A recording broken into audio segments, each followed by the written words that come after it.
Political Buzz. My guest, Carl Palladino. Carl, very interesting results from the midterm elections.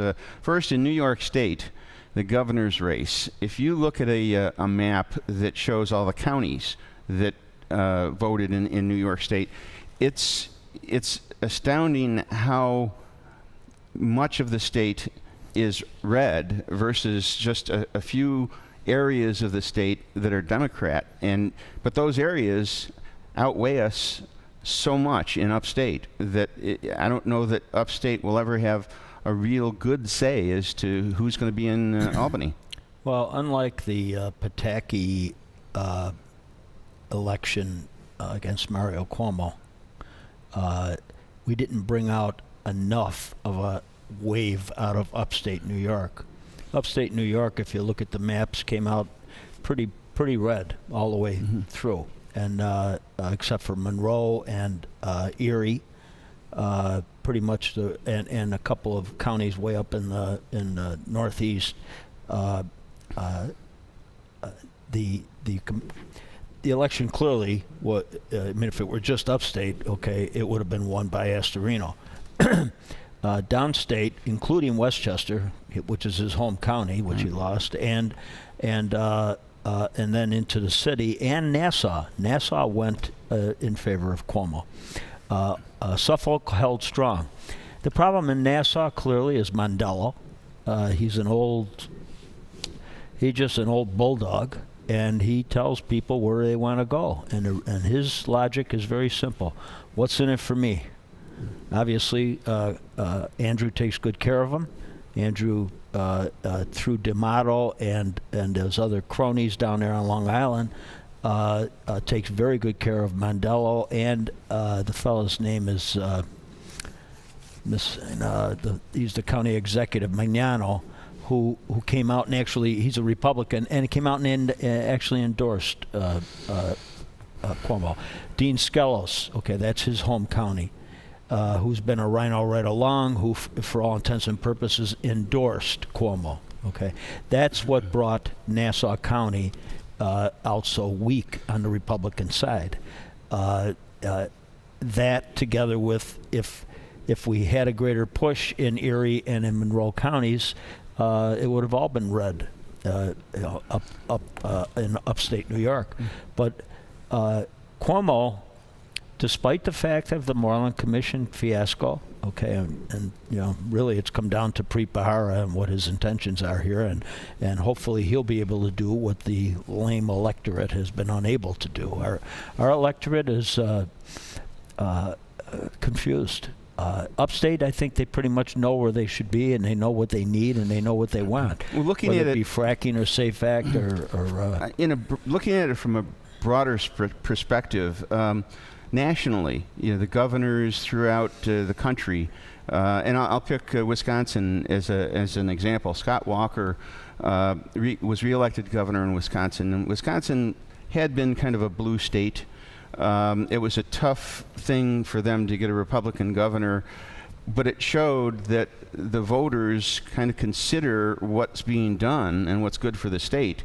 They just don't rotely go for a party line.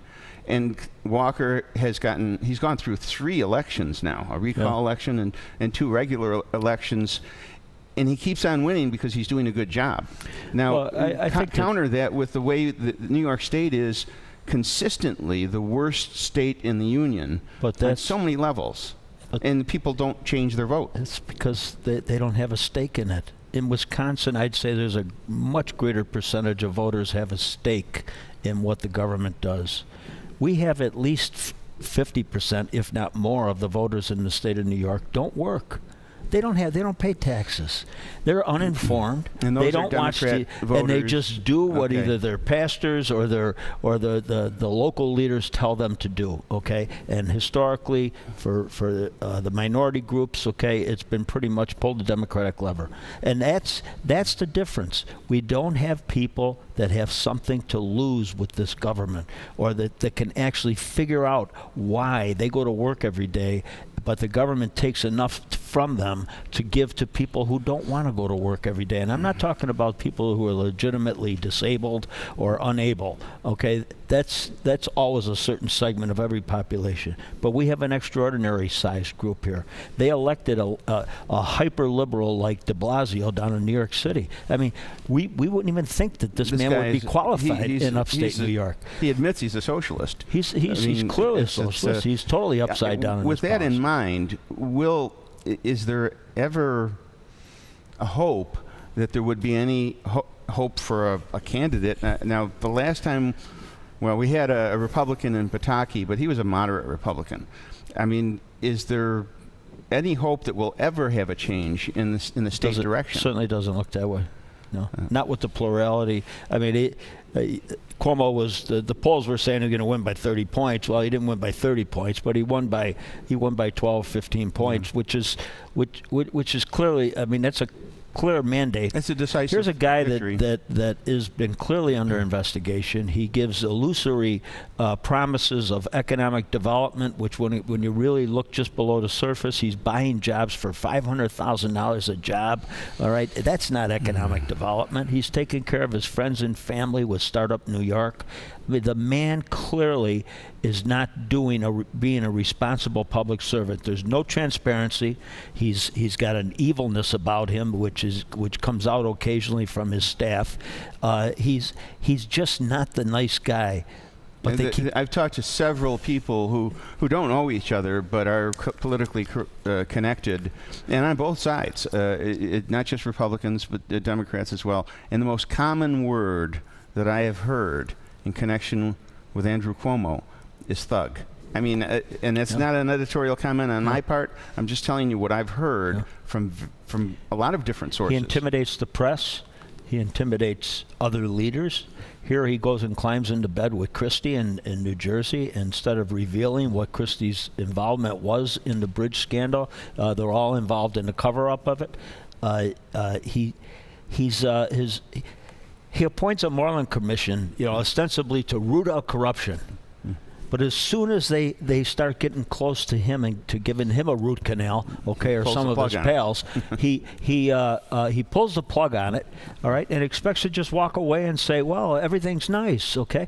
Well, it's not nice, and thank God a guy like Pripahara is the guy that's going to hopefully wash this thing out and do it the right way. Let's quickly switch gears here and talk a little bit about the Senate races nationally.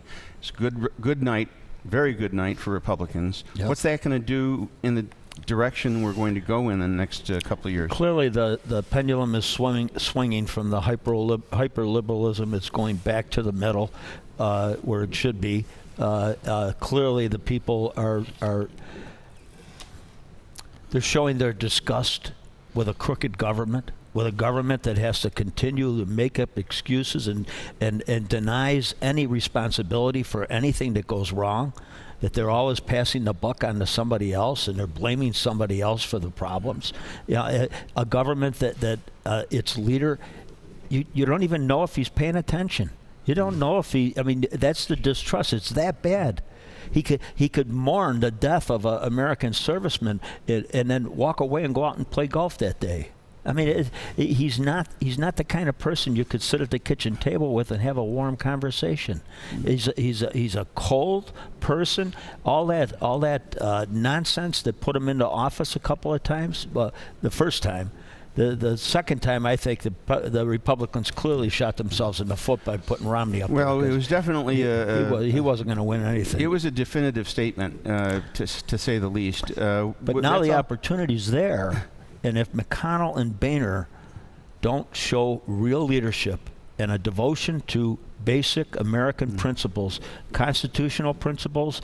I heard this morning on the radio that somebody says McConnell has already said we're not going to impeach this president. Yeah. How can you say that? How can you throw it off the table depending on what goes on in the future? That's all we have time for in this segment. We'll continue the discussion as soon as we get back.